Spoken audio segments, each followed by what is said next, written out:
ang mga kwento ng pag-ibig, kwento ng buhay at kwento ng pag-asa dito sa Barangay Love Stories. Love Stories.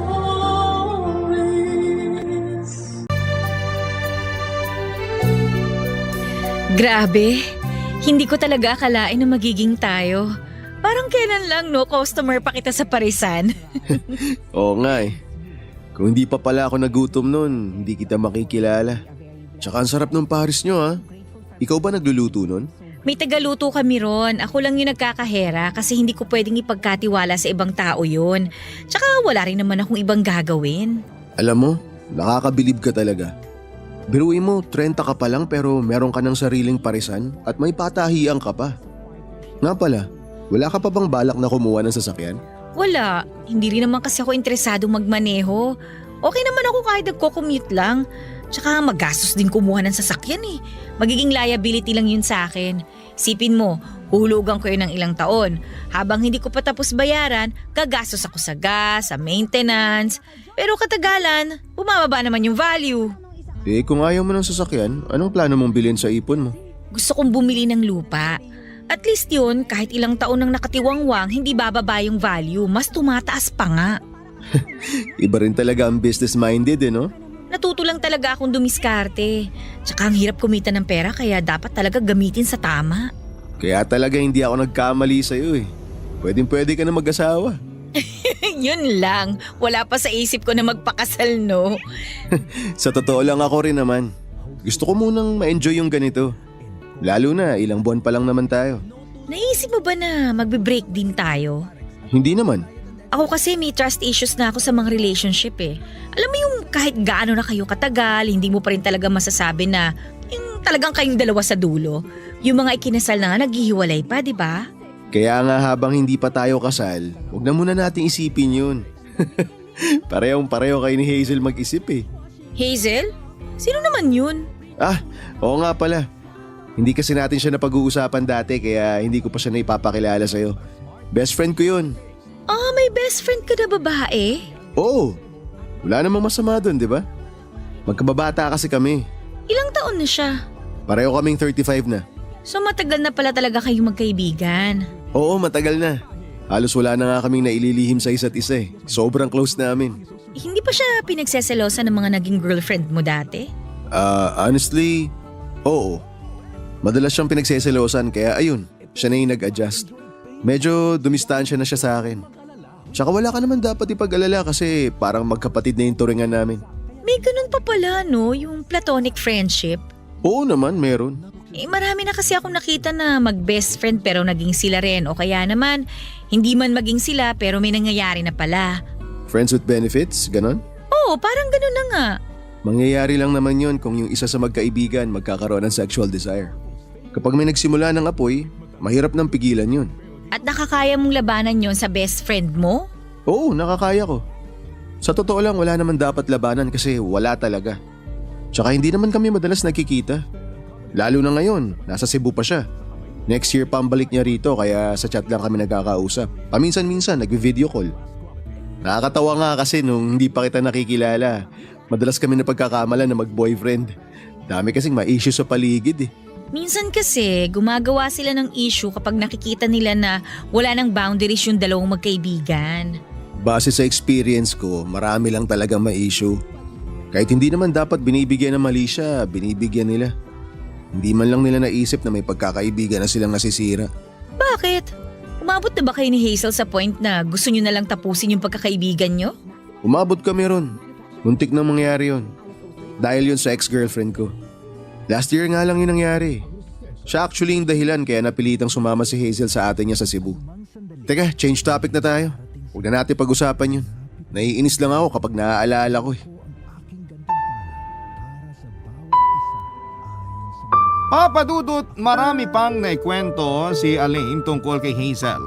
Magkaibigan daw sila noong college at madalas daw silang magkasama at minsan ay doon na rin natutulog sa bahay nila ang best friend niya.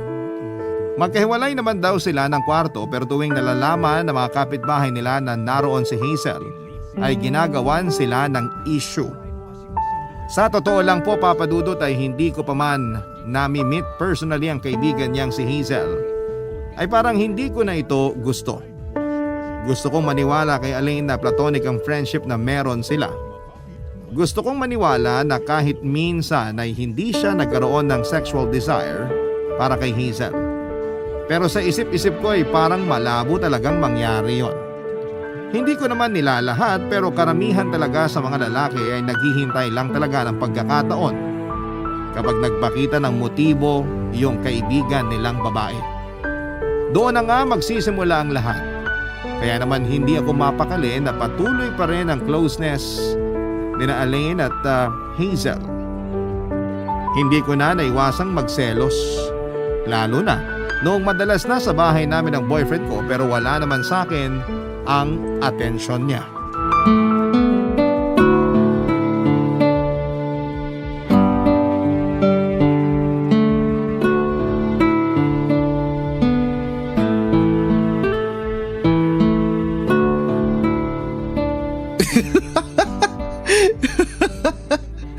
Ikaw talaga hanggang ngayon. Kuwang-kuwa pa rin ako dyan sa mga corny mong joke. Sus, mababaw lang talaga yung kaligayahan mo kaya tawang-tawa ka dyan. Napapasaya mo lang talaga ako. Babe, hindi ka pa ba matutulog? Kanina ka pa dyan ah. Saglit lang babe. Kaka-out lang kasi ni Hazel sa trabaho eh. Ako rin, katatapos ko lang din sa trabaho. Nagsara na ako ng parisan. Magpahinga ka na muna dyan. Sandali na lang to, okay? Alin, yung girlfriend mo na ba yon? Oo, pasensya ka na. Medyo mainit yata ulo. Sige, bukas na lang ulit tayo mag-usap. Okay, good night. Good night. Buti naman tapos na kayo mag-usap. Nagkumustahan lang naman kami babe. Kumustahan araw-araw? Ang sweet nyo naman. Nagsiselos ka ba? Hindi.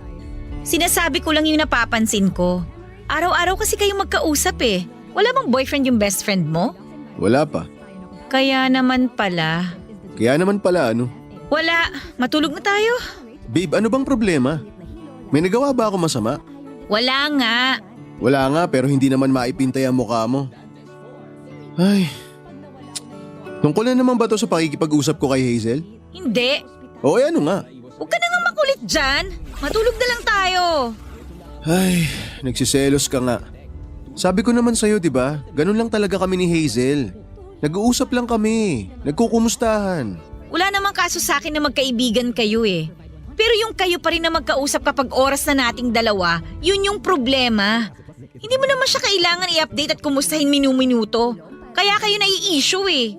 Pati ba naman ikaw, babe? Akala ko pa naman maiintindihan mo kami. Anong iintindihin ko? Na sobrang close kayo? Oo! Natural close kami. Magkaibigan kami. Ano bang masama ron? Alam mo, kahit anong sabihin ko, hindi mo rin naman magigets eh. Ay, sige ganito na lang. Para hindi ka nagsiselos dyan, ipapakilala kita kay Hazel ng personal. Sigurado ako na kapag nagkita kayong dalawa, magiging close agad kayo nun. Mabait siya, magugustuhan mo siya. Paano mo ko ipapakilala? Eh di ba next year pa ang uwi niya? Ay, oo nga pala, hindi ko nabanggit sa'yo. Mas mapapabilis ang uwi niya. Next month na raw. Ha? Akala ko ba nagtatrabaho siya sa Cebu? May natanggap daw kasi siyang offer dito sa Rizal. Mas malaki raw yung sweldo kaya pinatulan niya na. Hindi ba siya masaya sa trabaho niya ron? Bilis naman niya magdesisyong umalis. Ganun talaga. Mas gusto niya yung mas malaking sahod eh. Feeling ko talaga hindi lang yun dahil sa malaking sahod. Anong ibig mo sabihin? Wala. Sa tingin mo ba uuwi siya rito dahil sa akin? Ano ka ba? Hindi ako ganun ka-special sa kanya gaya ng iniisip mo. Minsan nga, hindi pa niya ako nababati tuwing birthday ko eh. Marami pa rin bagay na mas nagiging special kesa sa birthday. Eto naman talagang babe ko, masyado nagtatampo. Lika nga rito, payakap nga ako. Ano ba? Init-init eh, yumayakap ka pa. Matulog ka na nga lang dyan. Sorry na babe. Babawi ako sa'yo, promise. Okay. Okay lang talaga sasabihin mo? Ano ba dapat ang gusto mong isagot ko? Ang sungit talaga ng girlfriend ko. Payakap nga ako ulit. Ano ba? Sorry na. Hayaan mo, sa susunod kapag ganitong oras, ikaw lang ang kakausapin ko. Saka lang ako maniniwala kapag nagawa mo na talaga yan. Papadudot kahit na nangako si Elaine ay hindi pa rin naman yon natupad. Palagi pa rin silang magkausap ni Hazel kahit hating gabi na. Kapag doon siya natutulog sa bahay namin ay nagigising na lamang ako kapag tumatawa siya sa usapan nilang dalawa. Pero noong umuwi si Hazel ay doon ay parang biglang nagbago ang timpla ni Elaine. Hindi inaasahan ni Elaine na may ipapakilala na palang boyfriend si Hazel. Sinekreto daw talaga yon ng best friend niya para maging sorpresa para sa kanya. Pero sa halip na matuwa ay ibang naging reaksyon ni Elaine sa mga nangyari.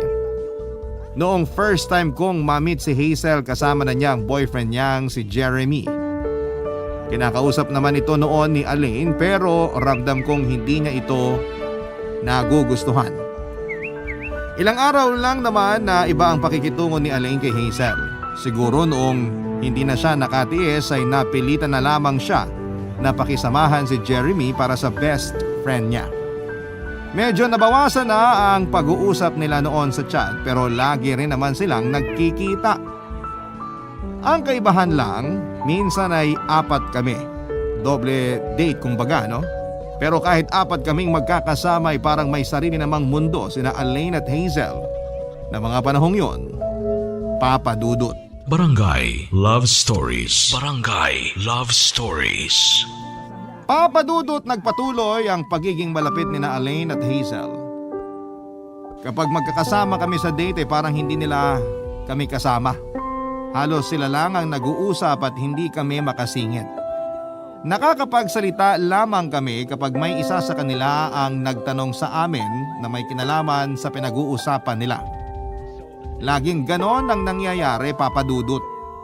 Minsan naman silang 3 lang ang magkakasama kapag busy ako sa parisan at iba pang bagay na inaasikaso ko.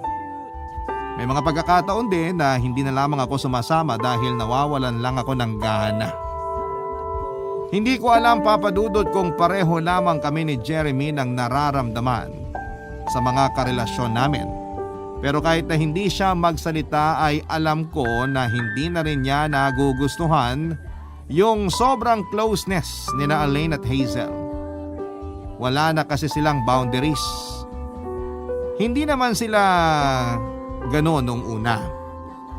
Lagi kami ni Jeremy kasama sa usapan pero habang tumatagal po parang sila na lamang talagang magkasama.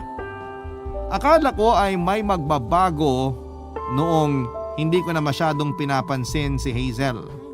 Dahil akala ko ay nakakaramdam na siya sa nangyayari.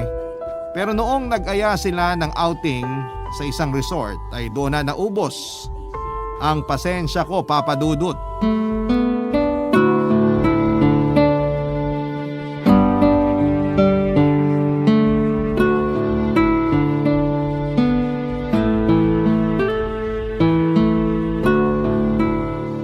Elaine, tingnan mo yung dagat to.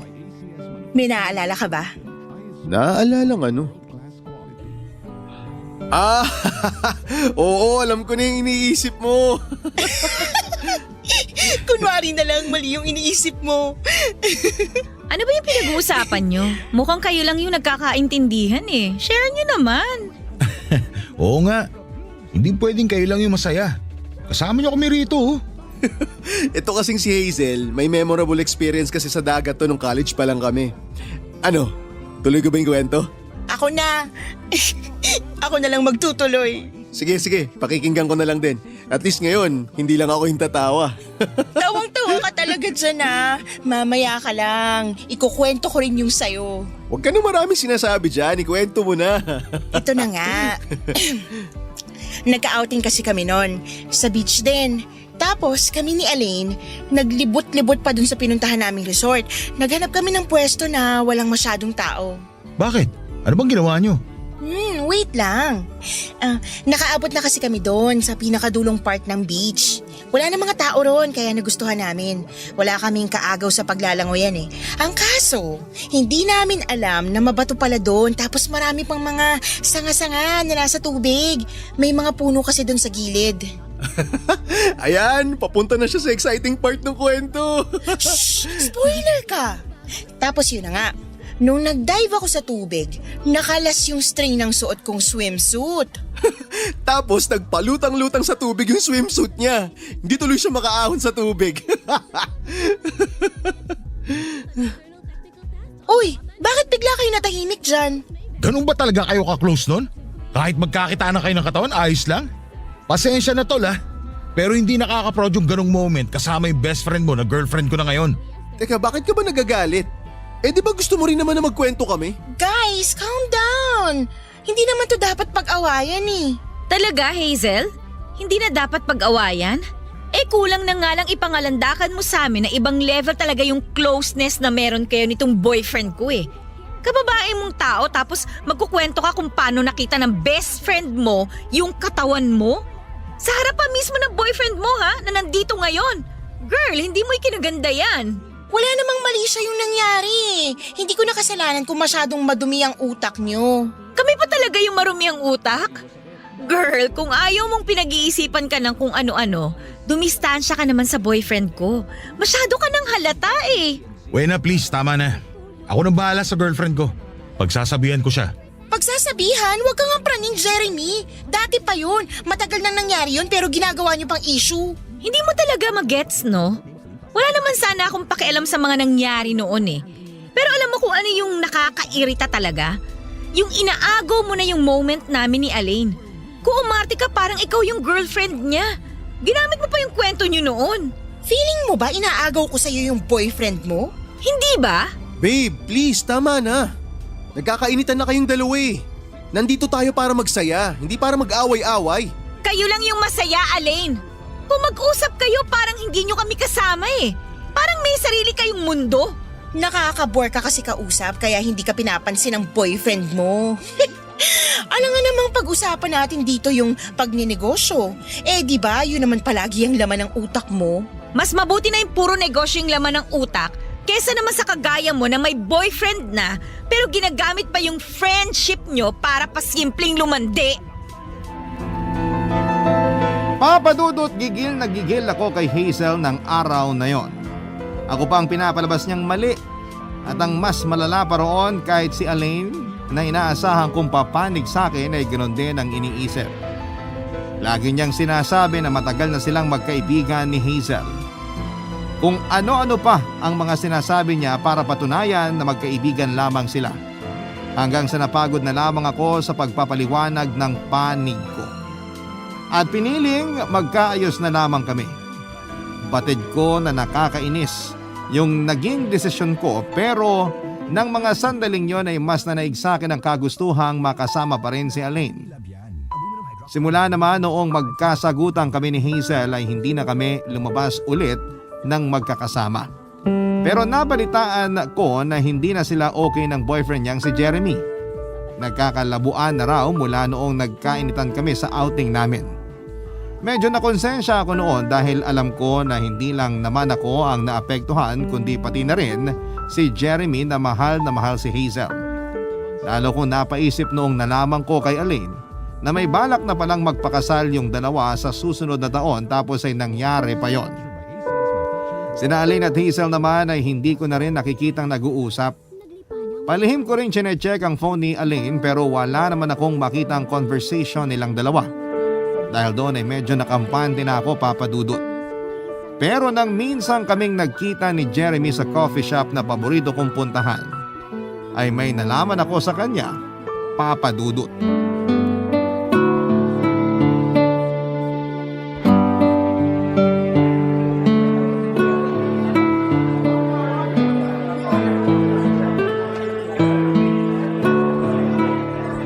Jeremy? Wena, ikaw pala yan. Kumusta?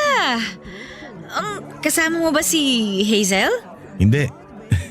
Bakit ko naman siya sasama? Upo ka muna. Kung gusto mo umorder, sagot ko na. Wag na, okay lang ako. Mamaya na lang ako order. Upo na ako.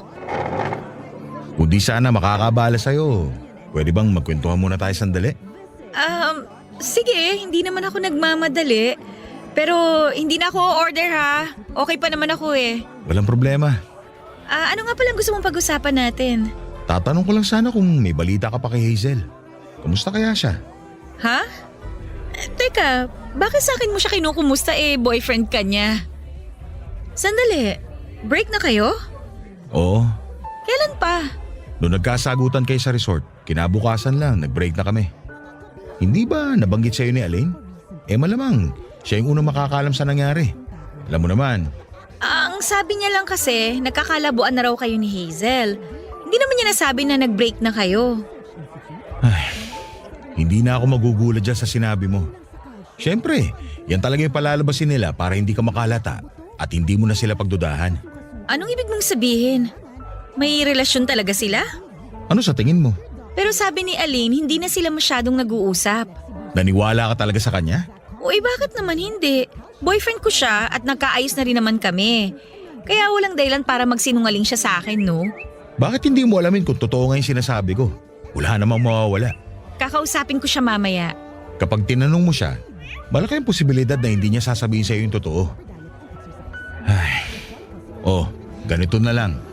Kung ayaw mo maniwala sa akin, ibibigay ko sa iyo yung address ni Hazel. Laging pumupunta ron si Elaine.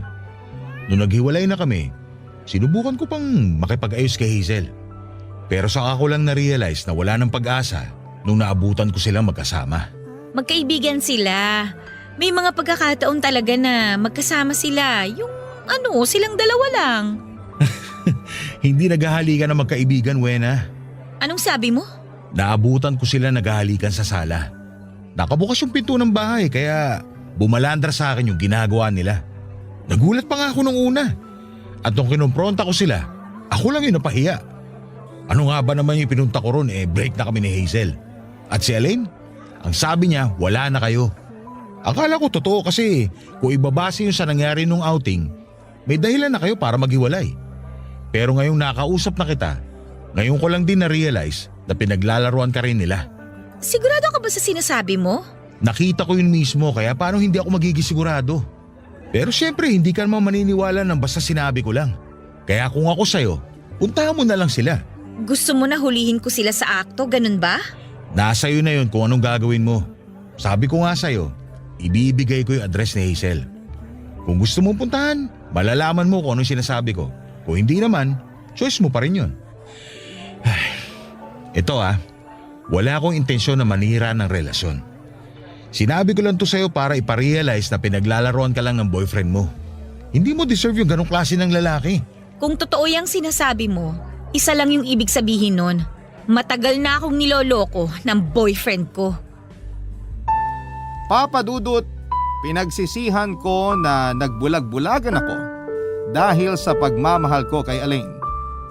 Nagsisi ako na nakipag-ayos pa ako sa kanya at binigyan pa ng isang pagkakataon ng relasyon namin. Nang puntahan ko kasi ang address na ibinigay ni Jeremy ay naabutan ko nga roon si Elaine. Gabi yon, ilang beses ko siyang tinawagan pero hindi siya sumasagot. Noong tinext ko siya ay nag-reply lamang siya na maaga siyang magpapahinga. Pagod daw sa trabaho at kakauwi niya lamang sa kanila.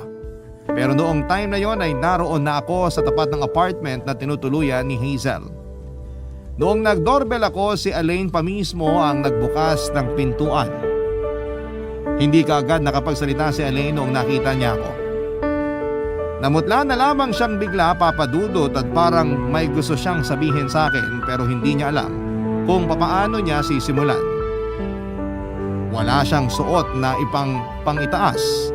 At nung sinundan siya ni Hazel ay pareho silang halos wala ng saplot sa katawan. Nanginig na lamang ako noon sa galit, Papa Dudut. Hindi ko na kailangang itanong sa boyfriend ko kung ano ang ginagawa niya sa apartment ni Hazel. Hindi na rin niya kailangang magpaliwanag dahil kung nandun lamang siya bilang kaibigan ay hindi na niya kailangan pang magsinungaling. Nung nag-reply siya sa message ko, doon ko na nga tinapos ang relasyon naming dalawa. Hindi pumayag si Elaine na maghiwalay kami, Papa Dudut. Paulit-ulit niya akong kinukulit noon para kausapin siya at makipag-ayos. Umabot na rin sa puntong nakialam na si Hazel. Pero hindi na ako muli pang nagpaloko sa kanila, Papa Dudut. Barangay Love Stories. Barangay Love Stories. Papa Dudut, ang hirap palang maging third wheel sa mag-best friend na ibang level ang pagmamahal para sa isa't isa. Parang sabit lang ako sa samahang matagal na nilang sinimulan.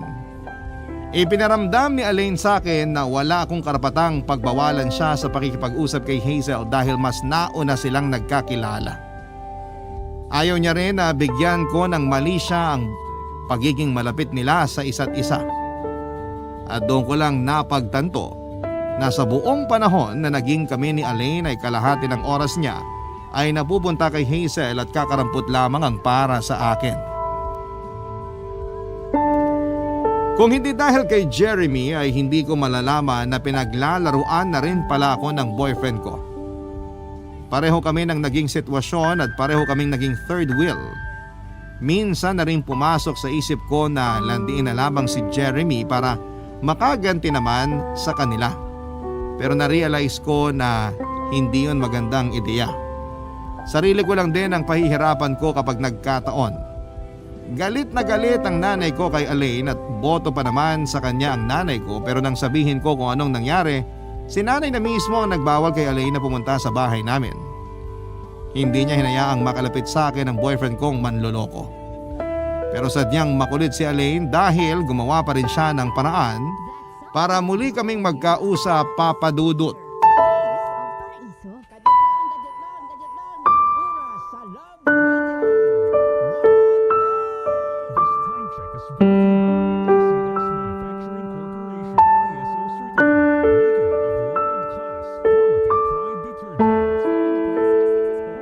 Anong ginagawa mo rito?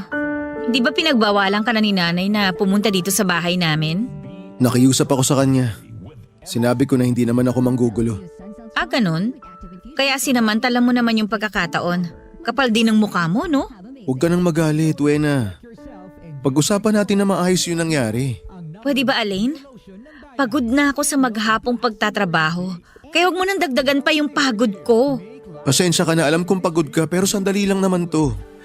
Gusto ko lang talagang linawin sa iyo yung nangyari. Yung nakita mo. Ano na naman yung naisip mong palusot? Kala mo talaga mapapaniwala mo pa ako? Kilalang kilala na kita. Hindi mo na ako mapapaikot ulit. Wena, please. Makinig ka naman muna. Hindi ako magsasayang ng oras para sa kasinungalingan mo. Nung naabutan mo ako sa apartment ni Hazel, wala namang nangyari nun eh. Mali ka nang iniisip. Nakiligo lang ako sa bahay niya kasi narumihan yung damit na suot ko habang nagluluto kami. Nagluluto? Mas sumasarap ba yung putahe kapag kasama mo yung Hazel na yon? Wena, nagluto lang talaga kami nun. Nag-request kasi siya ng pagkain kaya pinagbigyan ko. Ipinagluto ko. Wow! Buti pa siya nakakapag-request sa'yo. Samantalang kapag ako yung nag-request sa'yo, ang dami mong excuses. Matagal na kasi kaming magkakilala kaya sanay na ako sa kanya. Hindi siya sanay ng tinatanggihan. Lahat ba kailangan mong gawin para sa kanya? Napaka-special naman niya. Tsaka pwede ba? Tigil-tigilan mo na yung kagagamit sa pagkakaibigan ninyo para pagtakpan yung mga kalandian ninyo. Wala nang maniniwala sa inyong dalawa, no? Ganun ba talaga kahirap para sa'yo na intindihin kung gaano kami kalapit sa isa't isa? Hindi naman pwedeng itigil na lang namin yung pagkakaibigan namin para wala na maging issue eh. Hindi naman namin kasalanan na marurumi ang utak ng ibang tao. So sinasabi mo na marumi din yung utak ko, ganun ba? Hindi naman sa ganun. Ang akin lang, wag mo laging pinag-iisipan ng masama si Hazel.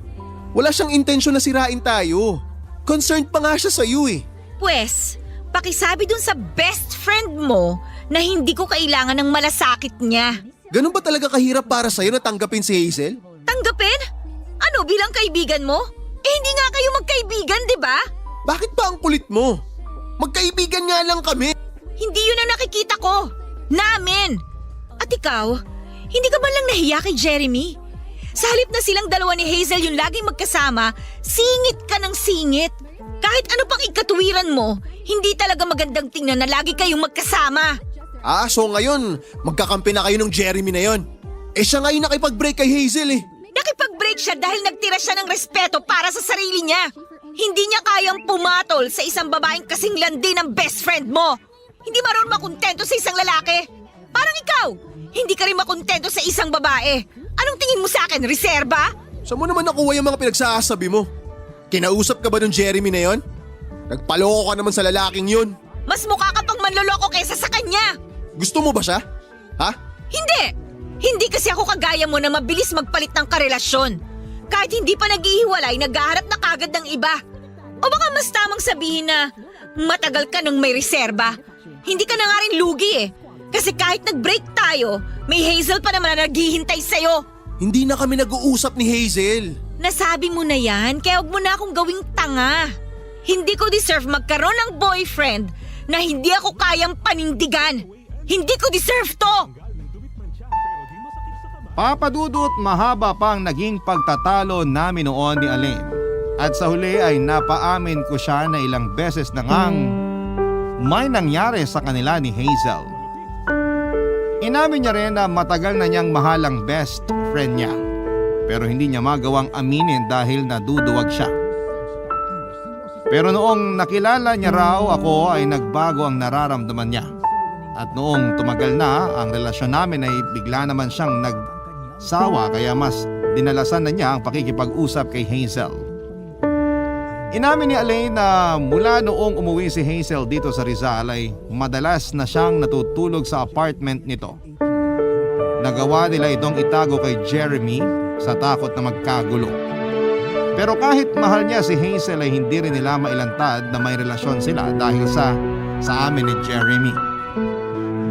Ilang araw din ako naiyak ng iyak tuwing gabi, Papa Dudut. Kundi dahil sa nanay ko ay hindi pa ako magigising sa katotohanan na hindi ko naman dapat iniiyakan ang lalaking kagaya ni Alain. Hindi na ako ulit kinulit ni Alain matapos niyang aminin sa akin ang lahat, Papa Dudut. Nagpatuloy ang buhay ko nang hindi na kami nag-uusap. Wala na ako naging balita sa kanya matapos ang huling usap namin. Nag-focus na lamang ako sa nasimulang kong negosyo at hindi na muna nakipag-date kahit pinupush ako ng nanay ko. Pero bago magpasko ay muli namang nag-cruise ang landas namin ni Jeremy.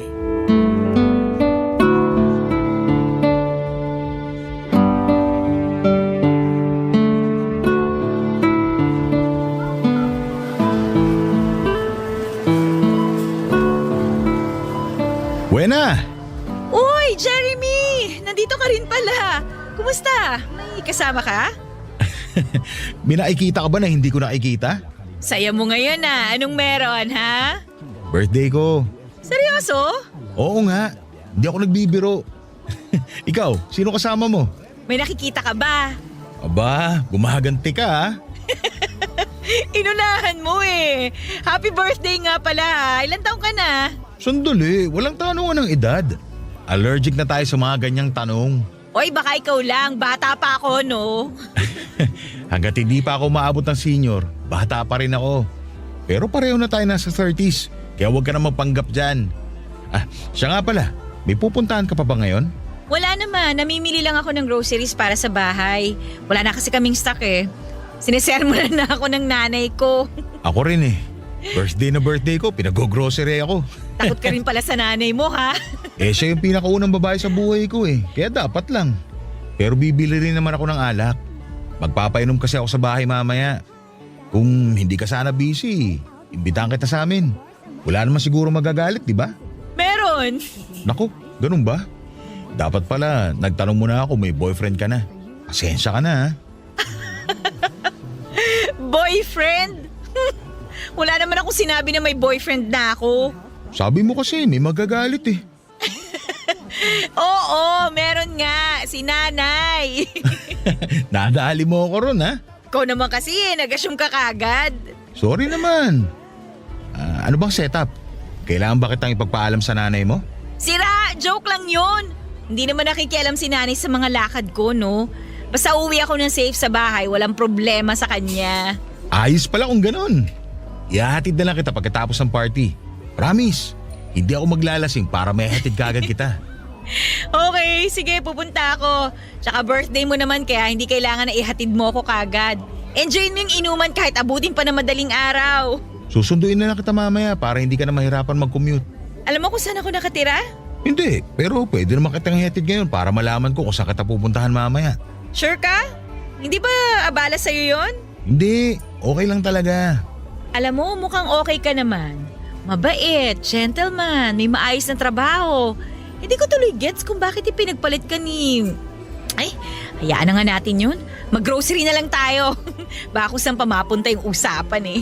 Ikaw kasi, pero seryoso. Nakamove on na ako sa nangyari kaya ayoko na rin pag-usapan. Nag-focus na lang muna ako sa karir ko. Hindi ko na minamadali magkaroon ng girlfriend. Marami pa namang oras para doon. Pareho tayo. Kung may darating, edi maganda. Kung wala, edi wala. Tsaka mabubuhay naman ako ng walang lalaki sa buhay ko. Tama. Nga pala. Pwede ba tayo magkape muna mamaya bago kita ihatid? Para mas makapagkwentuhan pa tayo.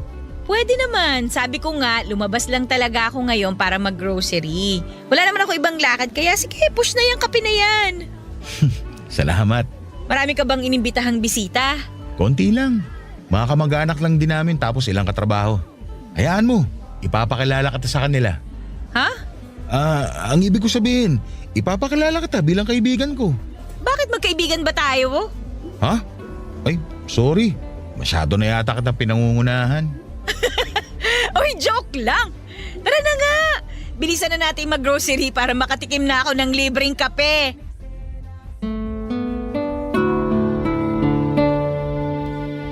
Papa Dudut, sobrang unexpected yung naging friendship namin ni Jeremy. Nung nagkwentuhan kami sa coffee shop ay nalaman ko na balak na niyang mag-work sa abroad. May magandang offer daw kasi doon pero dahil ayaw niyang mapalayo sa nanay niya, ay mas pinili na lamang niyang manatili dito sa Pilipinas.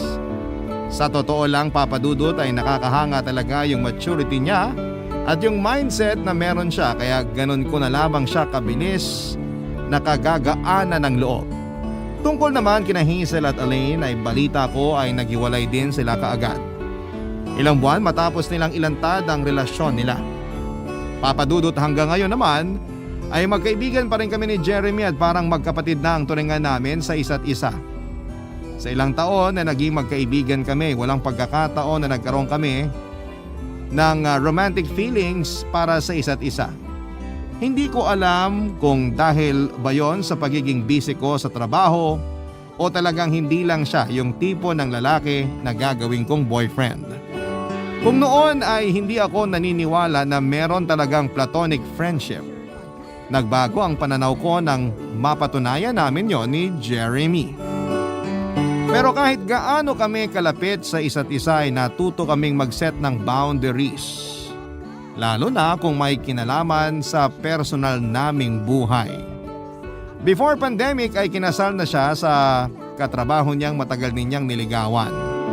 At ako naman ay inireto niya sa pinsan niyang kauwi lang mula sa Netherlands noong kasal nila. Kaya ngayon ay pareho na kaming may sariling pamilya. Marami nag-akala na kaming dalawa din ang magkakatuluyan pero dinaan na lang namin yon sa tawanan. Papa Dudut, hanggang dito na lamang po ang kwento ko at maraming salamat po sa inyo at sa lahat ng bumubuo sa Barangay LS 97.1. God bless mo and more power sa inyong istasyon. Ang inyong forever kapuso at kabarangay Buena. Nagustuhan ng iyong napakinggan? Ituloy yan via live stream sa www.gmanetwork.com/radio. Barangay LS 97.1 forever.